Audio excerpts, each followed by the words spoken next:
Well, let's get it going. Amber, tell me a little bit about yourself. Yeah, of course. So, personally, I am wife and mother to two little girls. Professionally, today I am the director of talent acquisition at Salesloft, based out of Atlanta, Georgia. And I've been at Salesloft now for the last 3.5 years. That's awesome. And when you started at Salesloft, what role did you start in? Yeah, so I actually came into Salesloft and intentionally, when I came to Salesloft, wanted to go back to an IC recruiter as I was making the transition from my previous company. So I joined Salesloft as a senior recruiter supporting, I think when I came in, I was supporting marketing, revenue operations, finance, all of those things. And then it's quickly morphed in as I joined January 2020, which was an interesting time. By July of 2020, I was supporting essentially anything that was not tech related at Salesloft. Got it. So like go-to-market teams then? Yes. Cool. And for those that don't know, can you tell us a little bit about Salesloft as well? Yeah, of course. So Salesloft is the #1 sales engagement platform. And in simpler terms, we are essentially the workflow solution for all revenue functions. So anything from sales development to AEs, sales leadership, RevOps, CSMs, AMs, it doesn't really stop, but we're the platform that sort of powers their day-to-day activities that they're doing. Yeah, I mean, I'm very familiar with the category. It's definitely one that has blown up over the last, call it 5 to 10 years or so. I've seen Kyle speak at a few SaaStr conferences, so I feel like I've followed the Salesloft trajectory over the years. And it seems like, your category is really where most reps are working on a day-to-day basis. So everybody, seems to have a CRM like a Salesforce or a HubSpot or something like that. Mm-hmm. But seemingly your category is what sits on top of those platforms and where reps manage, as you said, their day-to-day workflows. Yeah, exactly. I mean, we've all heard it before, right? Like reps don't like to work in their CRM, and they're typically not the best at documenting and working, and that impacts sort of downstream. So certainly I think most reps would prefer to be working in Salesloft day to day than having to kind of work in their main CRM. Yeah, for sure. And tell me about the talent acquisition team in particular. How many people? Yeah.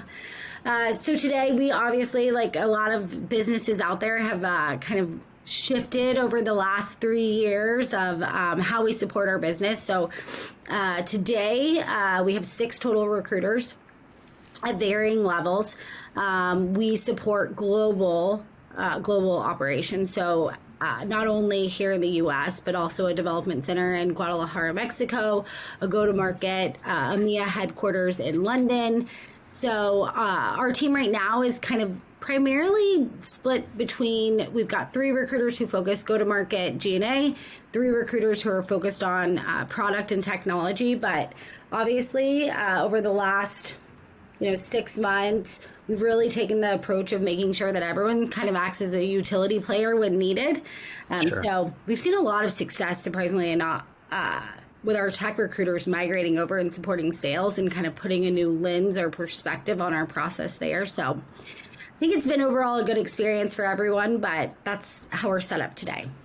Got it. So is that more on the lines of like just trying to be more efficient and then as a result being less rigid about you only work with these types of roles so you can kind of cross paths and depending on what the business needs at the time? Yeah, for sure. I mean, I think capacity planning has definitely gotten a little bit more difficult this year.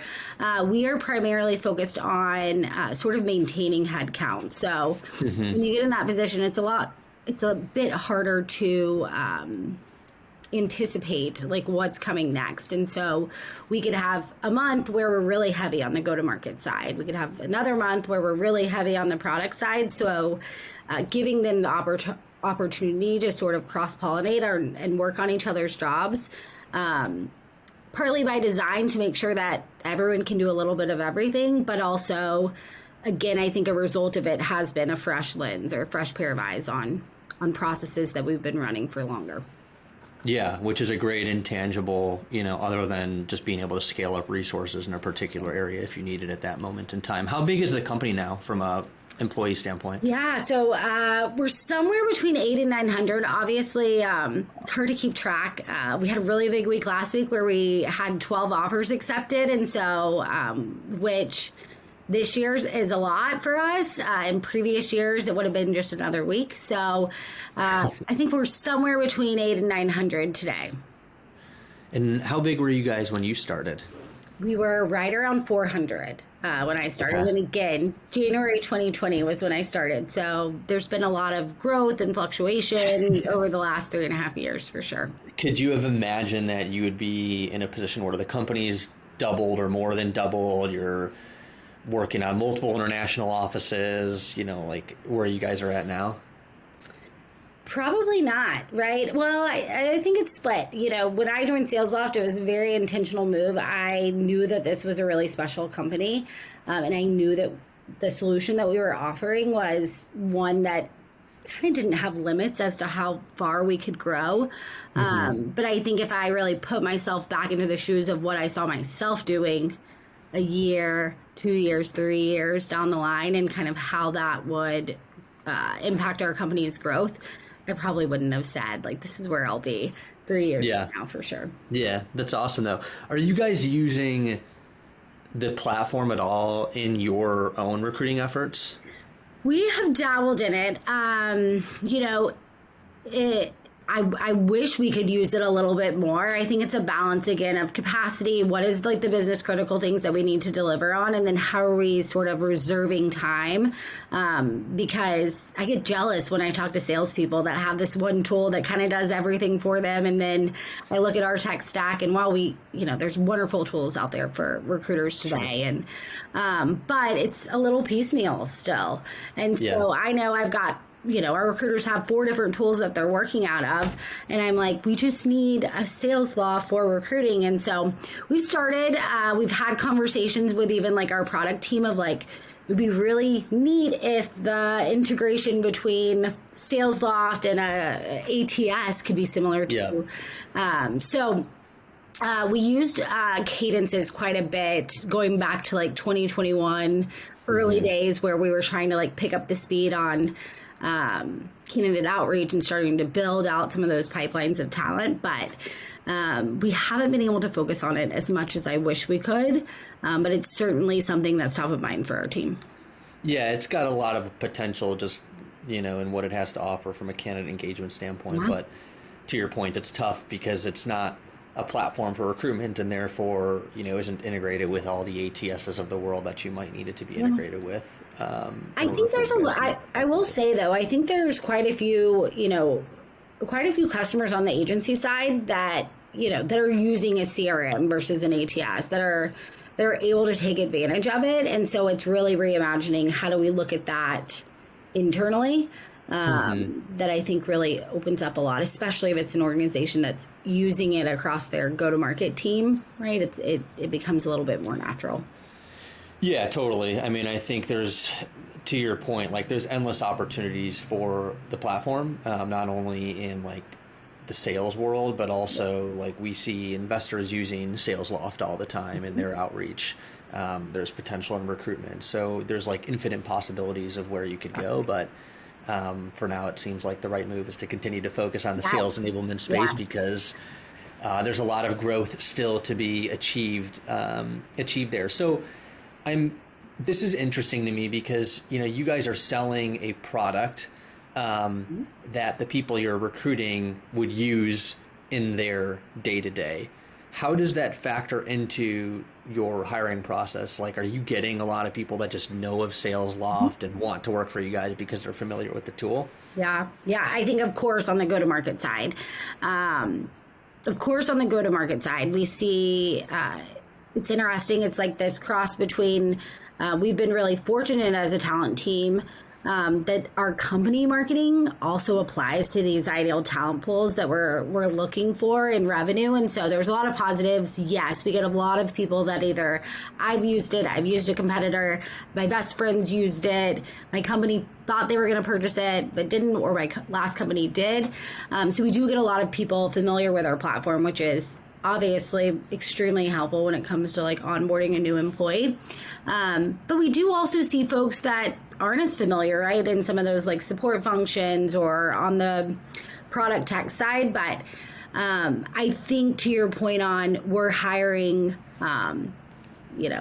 salespeople to sell a sales platform to other sellers, right? Like specifically if we're just talking the go-to-market side and even more specifically account executives, it definitely impacts sort of like our ideal profile versus maybe what an ideal profile would look like at another company, because you've got to be really passionate about sales, because that's all you're going to be talking about all day, right? And Yep. you have to really be a student of sales as well. And even when we start to look at those like product engineering, they're going to be interacting with sales, both internally a lot as they develop the product, but also externally as they're talking to customers. So there is this element of everyone's got to be rallied behind the mission of our company. And so it does make recruiting fun, especially if you're someone who likes the go-to-market side of the business. Which I do, because I think recruiting very much sits very similar to sales. So, yeah, and I have to imagine that you guys have like the candidates that are advancing through your pipeline, and that the people that you end up hiring, they are extremely bought in to the mission of the organization, because again, they're on the go-to-market side specifically, like they have to sell the product that they're going to be using. So like they have to be all in on multiple levels, because the company they're joining is going to impact their day-to-day workflow and the stuff they're doing and the tools they're using. They also have to sell that to customers. So I imagine you have like really, high buy-in from those candidates, and the people that you get to the end of the process are like super pumped about coming to Salesloft. Yeah, for sure.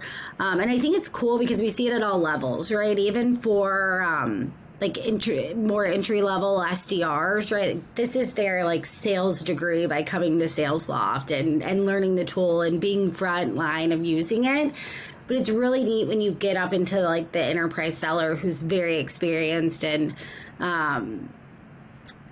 seeing how they now can use the tool. And maybe they've been in an organization where it was an SDR tool, but it's really not, right? Like they can get as much value. And so even seeing some of those like light bulb or seeing people come in who are really excited, and then seeing them use the tool and then be able to go out and say like, these are all the pain points that I've had during my long career. Yep. It resonates both with the customer and the employee. So. Yeah, and I'm sure it helps with customer acquisition too, when a sales rep is selling something that they're using on a daily basis. So that's really cool. And how much are you guys collaborating with the marketing team? Because I find that interesting as well, that obviously when you're recruiting salespeople that are going to be using the tool that you're selling, but your marketing team is putting out content. They're reaching a broad audience of customers or non-customers, but people that are in the sales, in the orbit of the sales sphere, if you will, that are getting your content. Like, is that a channel you guys tap into for potential candidates? Yeah, absolutely.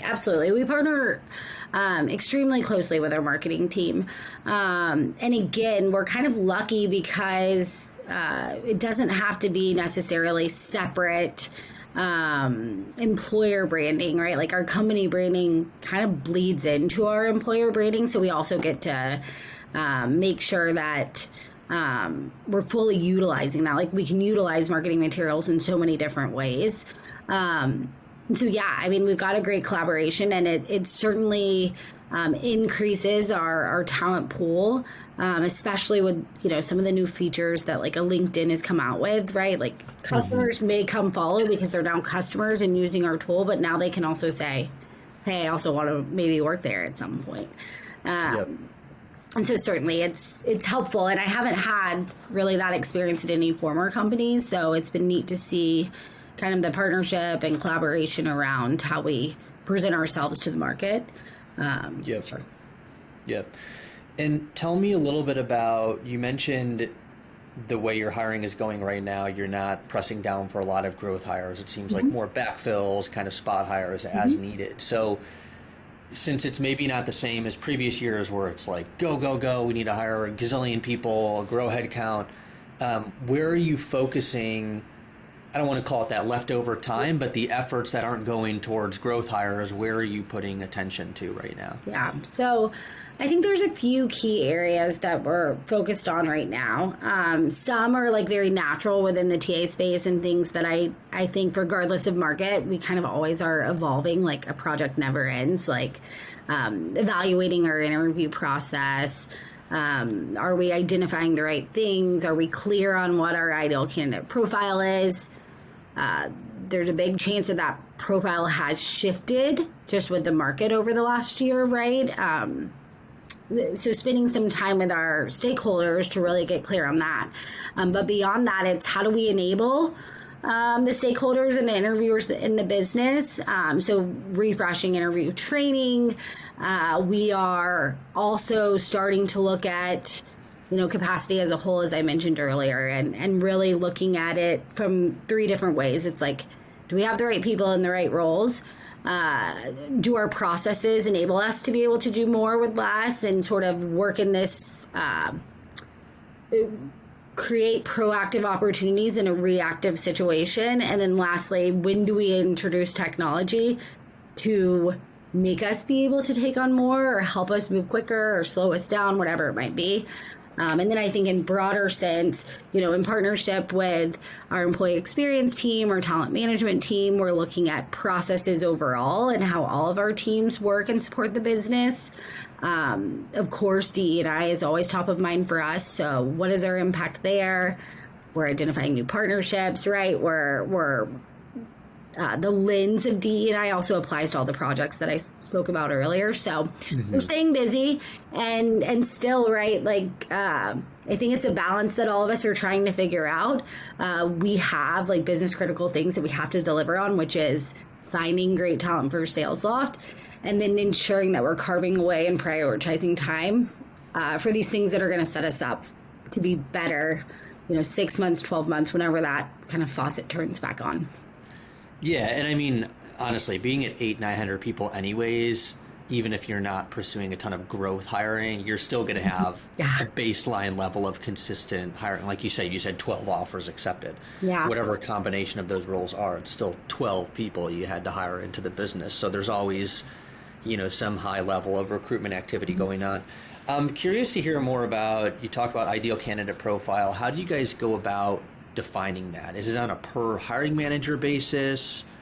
Talk a little bit about that process. Yeah, I think it's multi-layered, right? So there's the elements that apply to anybody at Salesloft, which for us are very much rooted in our values. So like the way we do things, it's and other things that apply to everyone goes back to like we are a sales platform, and so you've got to be interested in that to probably be successful, but also feel fulfilled in your role here. And then there are things that are like department wide that we can work with senior leadership on to help define like, where are you at today, but where do you want to be 6 months, 12 months, and what's pressing? How is your current team made up? And then like, how do we either replicate or like evolve what that profile looks like?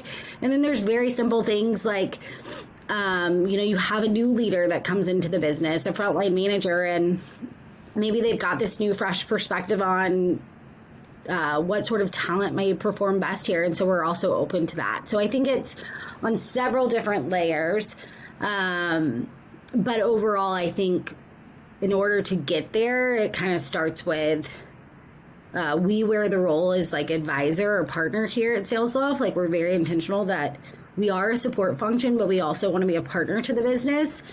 And so I think with any of those layers, it all starts with like, let's just understand what our overall mission and like goals are as a company. And then how does talent play into that? Yeah, so there's, like you said, multiple layers. There's a layer of the price of admission stuff of, does this person align with the mission? Are they passionate about joining a company that develops a sales platform? some things, if you don't check those boxes, you're probably not going to be fulfilled Right. as an employee. So it's not going to make sense. And then you go a layer deeper. You're with the hiring manager. Maybe you're even within, getting with individual contributors on the team to talk about, from their perspective, Right. what does it take to do well in this role and feel fulfilled and be successful in the company. So sounds like it's a multi-layered process that's also never done. It's never right? done. Like you have to constantly come back to it, which is why you mentioned it's one of the things you're focused on right now. Like maybe growth hiring is slower, so let's focus on redefining, if needed, our ICP. Yep. So the next time we go to market, we have a better view on who we're looking for. Right. Yeah. And I mean, to your point, right? I think like sales is a great example of something that's always evolving. If you look back at like what it took to be successful the last 2 years, we're in a different market. Like you've got to be maybe slightly different. And so, yeah, I think it's even as recruiters going out into the business and making sure that it's clear, like, hey, like what worked a year ago may not work today. So like, how are we thinking about even evaluating this, like defining what the new skills that are needed are, but then taking a step further to now say like, how do you evaluate that in an interview? And does our current process still do what we need it to do? Yeah, it's a great point that you have to evolve with the strategies that are being deployed within the business to find the right people to execute on those strategies. I think, as I personally think about, recruiting for sales reps years ago versus today, 5-10 years ago, you might have placed heavy weight on like outbound, high volume, cold calling, like, smile and dial types of experience. But now we live in a different world, especially with people being remote. Like, at least we found that it's more difficult to get in touch with people over the phone. You have to find more creative ways to reach your target audience versus just pounding the phones all day long. So that requires a different skill set, because now you're talking about a person that might need to be a little bit more creative, a problem solver, somebody to really think through their approach as they're trying to reach out to their prospects versus just picking up the phone, following what the cadence tells them to do, and that's it. And that might have worked 5 years ago, but it might not today. And so you have to adapt the recruiting strategy accordingly. Exactly. Yep. So really good point. And then you mentioned enabling stakeholders, interview training. Sounds like a lot of things to just level up hiring managers and people within the org. Can you tell me more about some of the things that you guys are doing to do that? Yeah, of course. So currently in process, we're sort of doing like a complete overhaul of how do we train interviewers? What's the cadence? What's the content? Is this relevant? Because I think we found like some interview training through our like audit that was like pre-COVID, where people were still coming into the office and like, we don't have anybody. We don't have, our on-site is now all virtual. Like, why are we making sure that people understand this when it's just not relevant? And so we're like long overdue for that. But I think the other thing that we're doing around enabling hiring managers, and it goes back to the capacity of the team, right? How do we bring them in earlier into the process? Whether that's helping define the ideal candidate profile, like getting a LinkedIn recruiter up next to them, having them source themselves, having them pull profiles.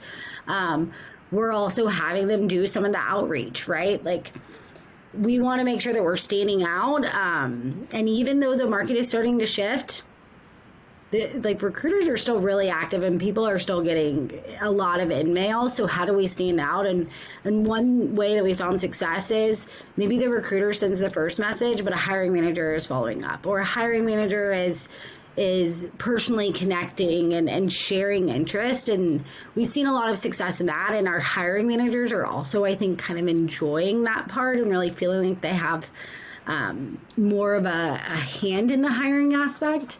So it's helped in that regard, but it also just speeds up the process, right? Like, we've recently had a role in our marketing organization that historically has been a difficult skill set to find, and the process is like 45 to 60 days long. And by enabling our leaders a little bit earlier and pulling them into that, we close the role in like less than 30 days. So there's some data behind it that we can now go take out to the business and say, we get you're busy. This is really important.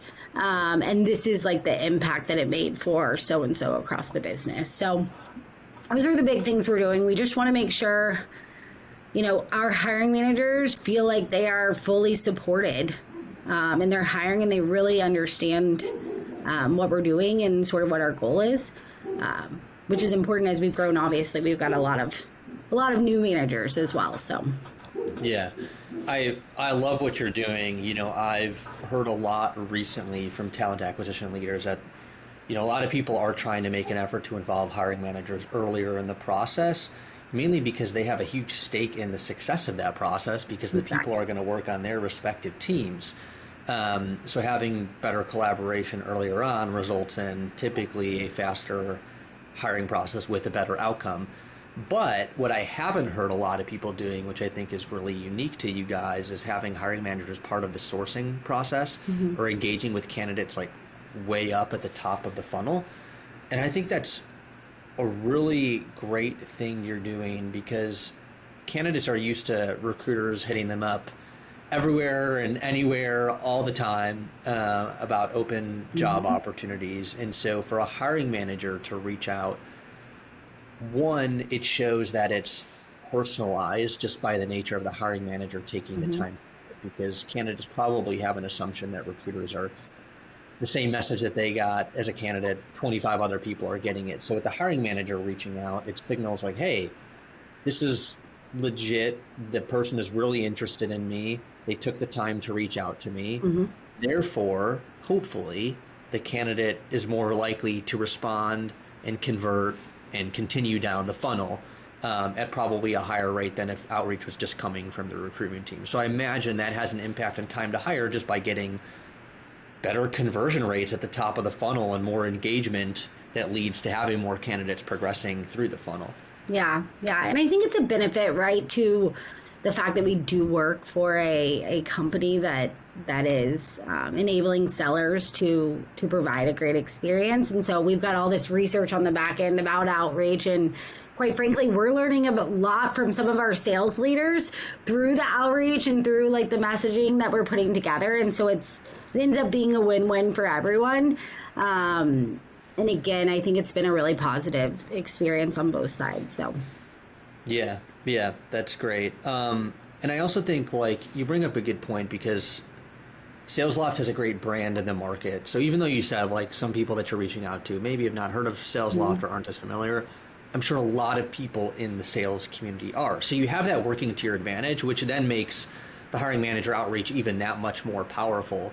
But I think for a company that like doesn't have that employer brand in the market, that's where they could really take this advice of getting hiring managers involved, to your point, to stand out in a crowded marketplace with a lot of recruiters reaching out. Like as a company that doesn't have the backing of a strong brand that people don't know about, any extra step you can go can prove to be really impactful on the outcomes of the hiring process. Yeah.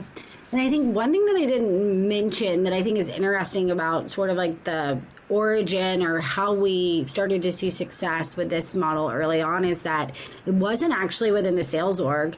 It was specifically for our development office in Guadalajara, Mexico, right? And so in that market, there were a lot of cultural things that we had to adjust within our process. And it was a trial and error situation, right?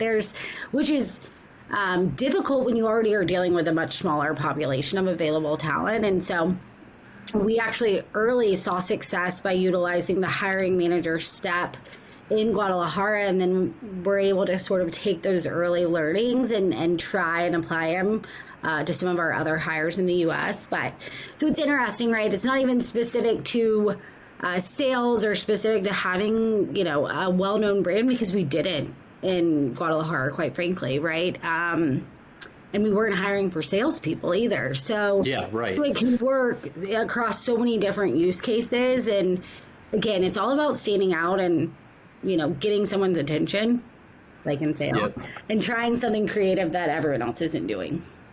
Yep, that's great. And along the lines of getting hiring managers involved earlier in the process, I'm a big believer in that. I think all companies should do whatever they can to get hiring managers more involved in the hiring process in general, but the earlier the better, while balancing, obviously, they have their regular days to do.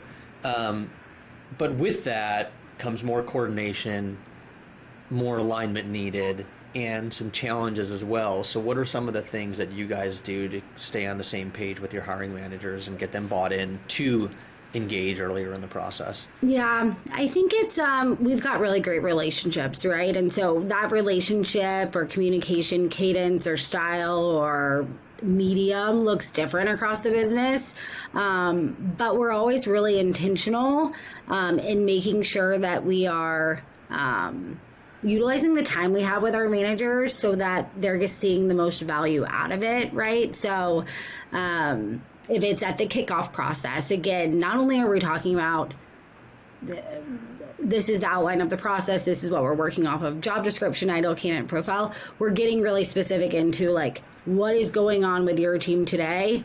What are you hoping this hire solves? And then like, what does this look like 12 months from now? And, you know, people like talking about things that they're passionate about and that they know. And so starting to like plant the seeds and build the relationship at the beginning, and maybe even before you have a role even. And then typically we're working off of like a weekly cadence with the hiring team or hiring manager. That's a check-in of like, who's moving through the process? Hey, like we need feedback. What are we doing with this candidate? But then most of our teams actually have like Slack channels set up too. So it's like, but again, at the beginning of the process, you learn really quickly, like, is this manager going to reply to texts, Slacks, emails, everything, you know, smoke signals, whatever it might be. And then really making sure that we are, you know, joint expectations. I think is another big piece of that, right? Like, this is what we're going to do for you, but this is like your ownership in the process, and this is what you're accountable for, and making sure that we're following through on both sides. Yeah, that's awesome. Give me high level, like what, I know you recruit for a bunch of different positions, but what does the hiring process generally look like from a stage standpoint? Yeah, and I'll start this by saying that we do not have the shortest process at Salesloft, but we have a very intentional process, and we are very transparent about our process on the front end, so that there really shouldn't be surprises. So for most of our roles, it's, you know, they're talking to a recruiter. They have an initial screen with the hiring manager, and then they're going into sort of like the big chunk of the interview, which is for some roles, some sort of competency, whether it's a mock discovery call, whether it's a presentation or of something of the sorts. And then we have a peer interview, a core values interview, a top grade interview, which is essentially a like deep dive going back to someone early in someone's career and sort of chronologically working their way up. And that's the bulk of our process. In some cases, there may be, you know, a cross-functional, there may be an executive level interview. It's kind of a little bit, we allow for a little bit of flexibility. But again, post-recruiter screen, we're providing a roadmap of the interview to the candidate so that they already mentally know, like, okay, I sit here, these are all the steps I have. And I very much believe that the interview process is a place for both parties to evaluate. And so we're really intentional with making sure that the candidate knows, like, you should be interviewing the interviewers just as much as they're interviewing you, because ultimately we want this to be the best fit for everyone. And we want this to be the best long-term fit for everyone. So, yeah. Yeah, and so even though there's multiple interview rounds, by the nature of them getting to speak to multiple people and you guys encouraging them to interview the interviewers, they're also getting, while you're getting a deeper perspective on them as a candidate, they're doing the same with you as a business in being able to talk to multiple people versus just somebody from your team and the hiring manager, and that's kind of it. Yeah, yeah. And I think we see so much value in, we hear such great feedback on even some of the steps like the peer interview, right? Not every company has you interview with someone who's going to be your peer, right? It's an opportunity to learn more about the manager from someone who works on their team. What is the day-to-day actually like?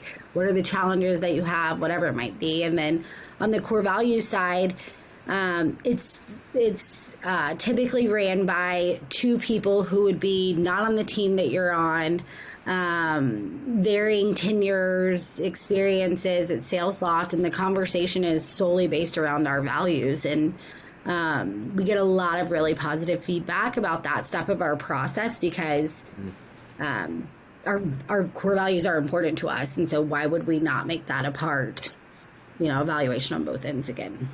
And how do you structure that interview? What types of questions are you asking? Yeah, so they're behavioral questions. So we're very, specific with the question that we have associated with every value, and consistent, right? And our interviewers on the back end, I will say, when I went through the process at Salesloft, as someone who, quite frankly, is like a professional interviewer at this point, I was so impressed by the two individuals I met with, like how they interviewed and the style and their follow-up question. I was like, what are you guys doing? Like, these people are awesome. And it's like a product person and I think it was like a support person that I was talking to. And we're really intentional with it goes back to training enablement. Like, we give candidates as well as interviewers like an overview of the STAR method of answering to say, hey, candidate, this is what we're looking for, and this is how you should structure your answers to get the most out of your time. But interviewer, this is what we're providing to the candidate. So for follow-up questions or like second, third questions, utilize this model to kind of get to what you're looking for in the answer. Interesting. I like that you're providing guidance to candidates as well before the interview process of what you're looking for and how they structure their responses and respond to the questions. Yeah, I came up in the agency world, so I'm a big proponent of I want to make sure our candidates have, everyone equally has the same opportunity to be able to present their best self in an interview, which can be a very stressful situation. And so very clear that we are advocates for our candidates just as much as we are advocates for our stakeholders in Salesloft as a company. But I'm really big on that. And again, I think it comes from spending so much time in the agency world where, my candidates were equally as much my customers as were the companies that I was staffing them for. Interesting. Yeah, that's a good point, that people that come from that side, you have your clients who you're trying to fill jobs for, but you have your candidates, which are equally your clients. And then when you bring that to an in-house role, having that perspective, makes you treat the candidate experience completely different, right? More white glove, ensuring they're set up for success, goes a long way both for you guys, because now that you're preparing somebody also, you get to see when they're given what we're looking for, how prepared do they actually also come to the interview. So there's some intangibles of that as well. Yeah, you can evaluate that. It's it's coachability, right? It's the same thing. Someone comes out of a hiring manager screen and the hiring manager's like, their experience is great. However, they weren't as succinct as we would be looking for. They weren't as specific. And so as the recruiter, going back to the candidate and saying, listen, we're really excited about your profile and your background. Here's some feedback to take into that competency round. That's also a gauge of is this person coachable, right? So it's while also providing a great experience, which is obviously top of mind. So it's a win-win. And I think the other thing when it comes to candidate experience that we really hold true is whether or not someone comes to work at Salesloft or not, whatever their decision, our decision is, we want people to go out and be advocates. They know people that could be a fit. They may be related to someone who could be a fit. So making sure everyone walks away with the idea that Salesloft, regardless if it was a good fit for them, is a great company and provides a really great experience for candidates. Yeah, that's great. Yeah, I like having that mindset. I think it's just also great that you guys are providing that feedback to candidates in between stages. I think a lot of companies wait to provide feedback until the hiring, if they provide feedback at all, until the end of the hiring process, right? Yeah. By providing it in between stages, you give the chance to the candidate for them to be coachable and improve for the next round, or maybe they were just nervous and so they didn't communicate in the same way that they would communicate in their day to day. And so by giving them certain feedback, those are things they could be conscious of going into the next interview, and therefore show, improvement, coachability, or this is really how they communicate when they're mindful of it versus like, I've just got interview nerves and it's throwing me off a little bit. Yeah. I think that's also why, as I mentioned earlier, our process is by no means the shortest process out there. But it also provides so many unique perspectives as you're looking at a candidate in a whole sense. And so, when we're debriefing post an interview process that includes 12 different people in some cases, it's also nice to hear different perspectives. And so what we find is, yes, that first hiring manager screen, it is stressful and most candidates are a bit nervous, right?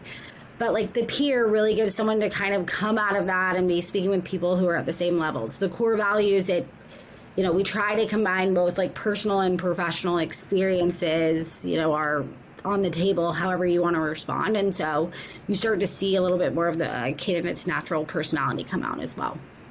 Mm-hmm. And I think just because a hiring process has multiple steps doesn't necessarily mean that it also has to be slow, right? Exactly. I think those are all often conflated, and I think that by you guys doing certain things, such as getting the hiring manager involved early, getting better conversion rates and buy-in at the top of the funnel, you have higher quality, more engaged candidates working through your process. And when you're intentional in your process and transparent about what's left in that process, candidates stay engaged throughout it.